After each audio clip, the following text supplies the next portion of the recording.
Imagine a world where every child, right from the moment they're born, gets a financial head start, like a genuine stake in their future.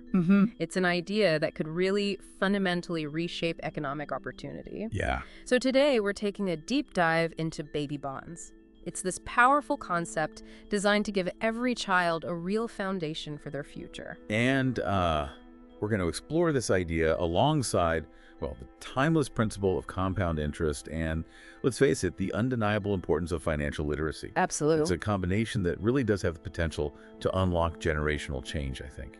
Totally agree. So our mission in this deep dive, really, is to unpack what baby bonds actually are, why they're getting so much attention right now, how they connect to these broader financial ideas, and, what their potential impact could be, not just for individuals, but for society overall. The goal is for you, the listener, to walk away with a clear understanding of this, well, pretty innovative approach to economic opportunity.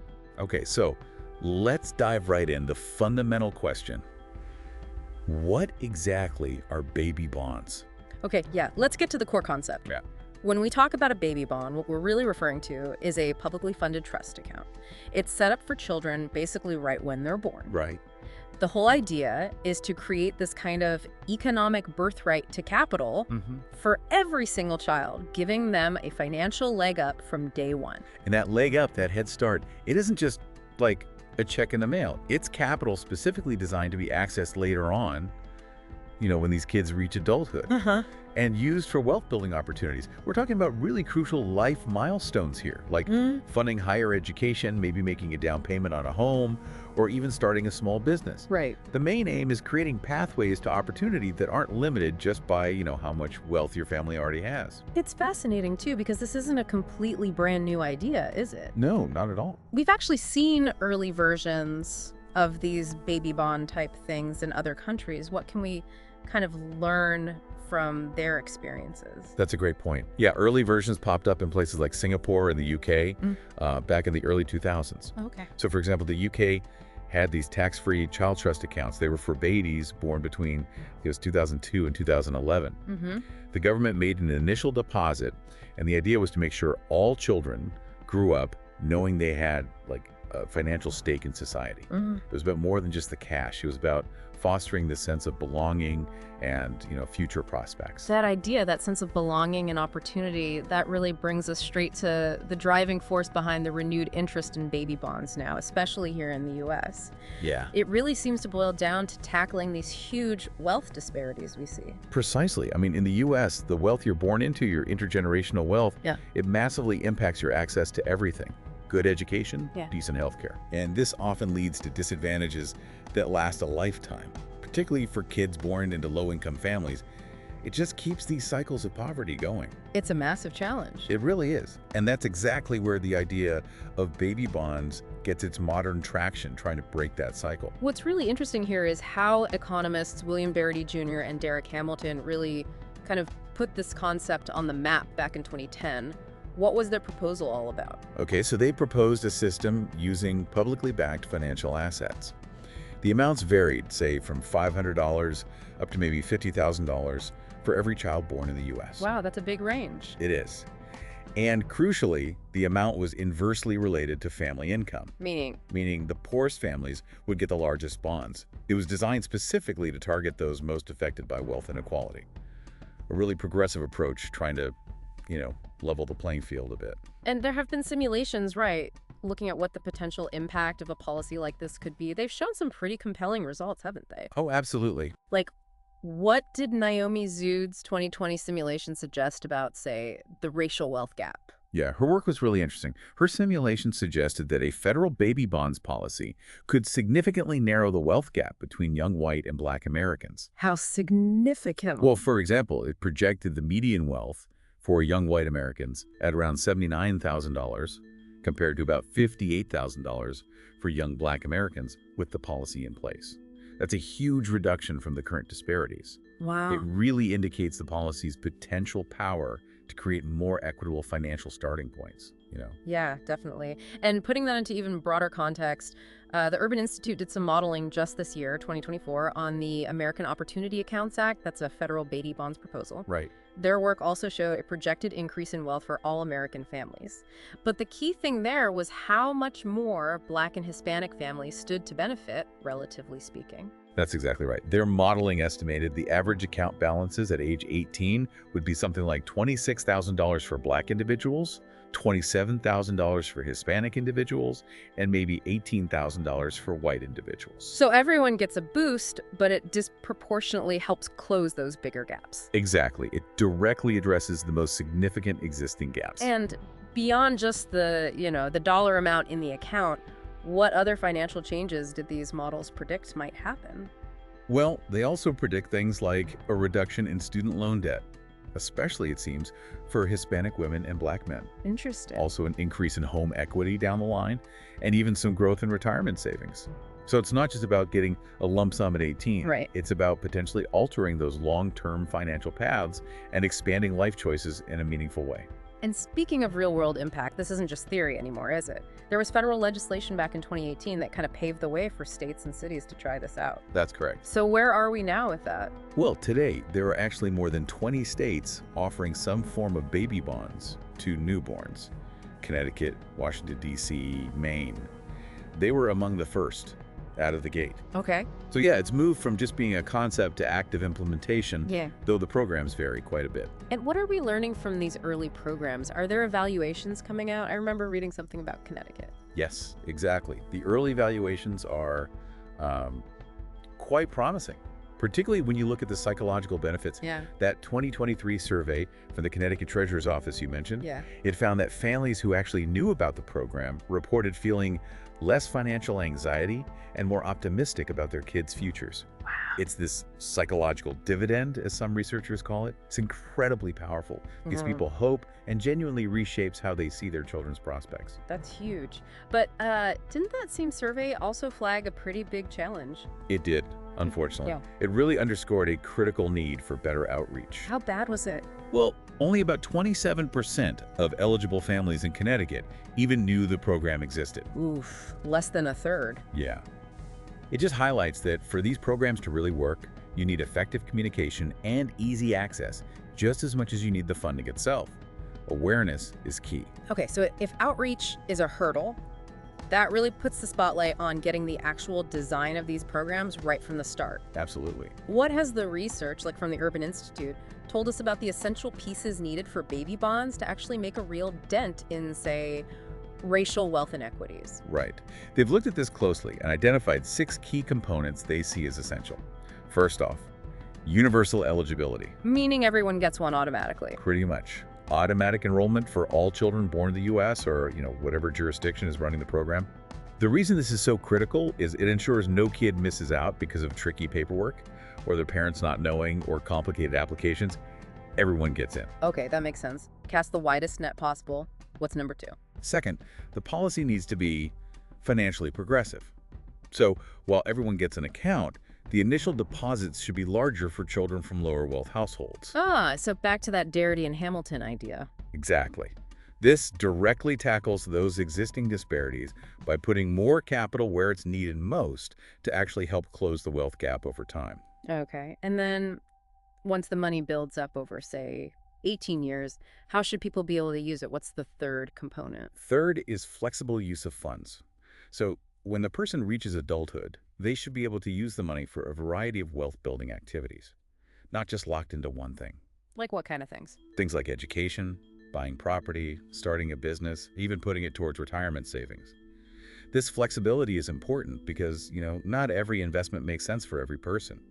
It empowers them to choose the path that works best for them and has potential to grow. Makes sense. And the funding itself, where does the money come from? That's got to be a key part too, right? Definitely.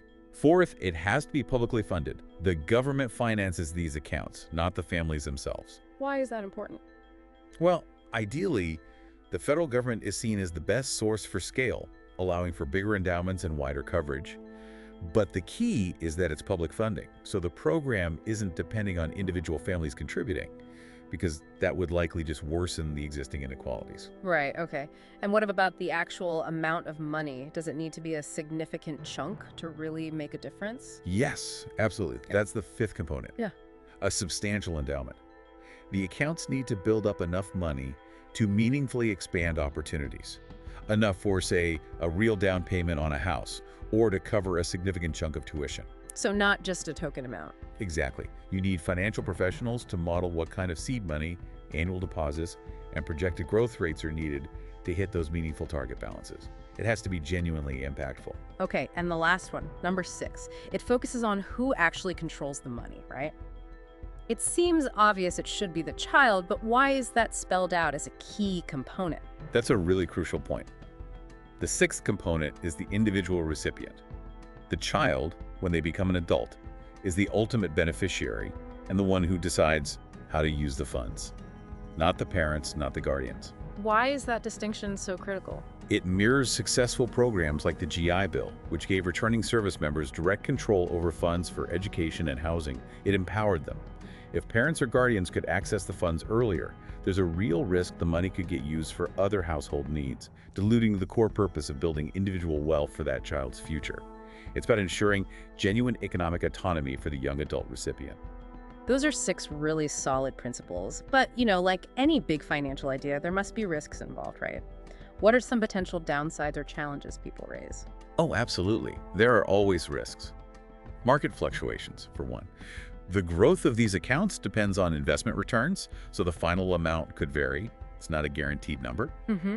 Also, there's always the potential for unintended consequences, like maybe some parents might be incentivized to underreport their income to get a larger initial deposit. That would need careful rules and oversight. And politically, this idea has definitely gotten more attention recently, sparking some debate. I saw something about a House Republican proposal, supposedly backed by President Trump, for like $1,000 Trump accounts. Yes, that proposal surfaced, and what's really critical there is how it contrasts with the original concept we've been discussing. How so? Well, Derek Hamilton, one of the economists who developed the baby bond idea, has been quite critical of that specific proposal. His main concern is that it seems to move away from the core purpose of targeting aid to those who need it most.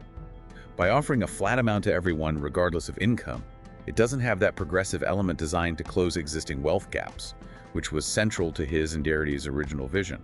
Interesting. So how it's structured really matters for the intended outcome. Immensely. The power of baby bonds, as originally conceived, really lies in that progressive funding model designed to directly tackle inequality.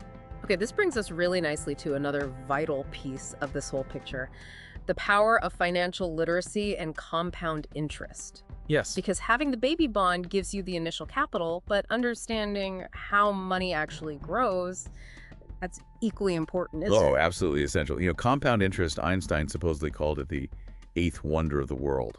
And maybe that's a bit much, but there's a reason it gets talked about like that. The real magic isn't just that your money grows, but it kind of front loads the hardest part of building wealth. Getting that first bit of money, that initial snowball, as people say, that's often the toughest step. And baby bonds give you that push. Exactly. They provide that crucial push. Think of that snowball rolling down a hill. At first, it's tiny, right? But as it keeps rolling, it picks up more and more snow. Your money works the same way. It grows faster over time because you start earning interest not just on your original amount, but also on the interest you've already piled up. The longer you leave it, the bigger it gets and the faster it grows towards the end. Which is exactly why starting early is so critical. There was that Kidvestors example, an initial $100 plus another $100 each month at maybe a 7% interest rate just for 8 years could grow to almost $12,500. It's amazing. It really is. And when you think about that kind of consistent early investment, especially when you combine it with the initial capital from something like a baby bond, it genuinely puts reaching, maybe even millionaire status within reach for individuals while they're still relatively young, maybe in their 20s or 30s. But that what if, it's not just about having the money, right? It's about having the knowledge to actually manage it effectively. Exactly. That gift of financial literacy, especially for kids and teenagers, say ages 6 to 18, it's just becoming more and more crucial in the complex financial worlds we live in now. Yeah. Without understanding basic concepts, even a decent-sized baby bond might not get used to its full potential. And it really seems like the family environment, what happens at home, plays a massive role in building that understanding. It really, really does. The family is usually the #1 source of financial learning. Parents are such crucial role models. So just talking about money helps. Absolutely. talking openly about money, involving kids in some financial decisions, even just monitoring how they handle their own small amounts of money. All of that can lead to significantly better financial knowledge and more positive attitudes about finance later on. And outside the home, what about formal financial literacy programs? What makes them actually work? Well, the really effective ones seem to integrate hands-on learning. Things like simulations, project-based activities where kids actually do something with money concepts. Okay. Using digital tools helps too, making it more interactive and accessible. And crucially, the content needs to feel relevant to the child's actual life situation. Right. Because things like the family environment, those parental discussions we mentioned, socioeconomic background, they all heavily influence how much financial literacy a young person develops. So you need a holistic approach. So if we kind of tie all this together, baby bonds, when you pair them with a really strong foundation in financial literacy, it's not just about the dollars and cents, is it? Not at all. It's about fostering hope. Right. It's about reducing that constant financial stress so many families feel. And it's about fundamentally reshaping how young people even perceive their own futures. It's really about building a generation that's equipped for, economic autonomy, resilience, giving them both the knowledge and the initial capital to make informed choices, navigate the financial world, and hopefully achieve lifelong financial well-being. It encourages critical thinking, gives practical skills. Exactly. Nurturing financially illiterate adults who can manage their money, plan ahead, and adapt when economic challenges pop up, which they always do. So just think about the profound implications these ideas could have for our collective future. Ultimately, whether it's through these big public programs or just starting small investments at home for your kids, the best time to plant those financial seeds was probably yesterday, right? But the second best time is always right now. Well said. All the best for your own journey of learning and thinking about these things, and we look forward to exploring another important subject with you again soon.